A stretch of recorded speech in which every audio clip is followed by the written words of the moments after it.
Sarah Hurwitz caused some controversy some weeks back. She said, what too many people are taking away from the Holocaust is genocide is bad, and look at what Israel's doing to the Palestinians. So they're not getting the right lesson from the Holocaust.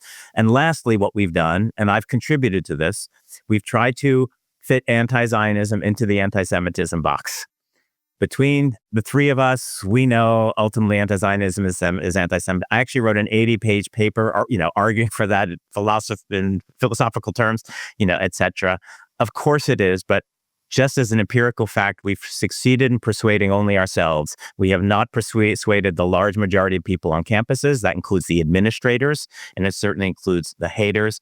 We've simply lost that debate, even though we know we're right? And so what that suggested to me is we need a new strategy, and continuing to double down, triple down, quadruple down on anti-Zionism is a form of anti-Semitism.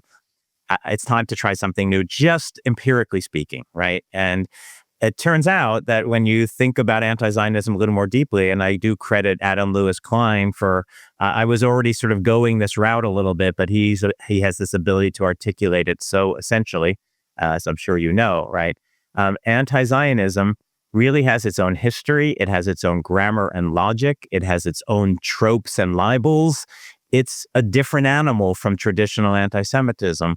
What it shares, of course, is they are two different manifestations of Jew hatred, for lack of a better word. But just in the same way, and this is, I think, one of Adam's examples, pancreatic cancer and lung cancer are both forms of cancer, but you have to treat them differently. They have different conditions, different needs, et cetera, et cetera. Anti-Zionism and traditional anti-Semitism are different forms of Jew hate, so they have to be treated differently.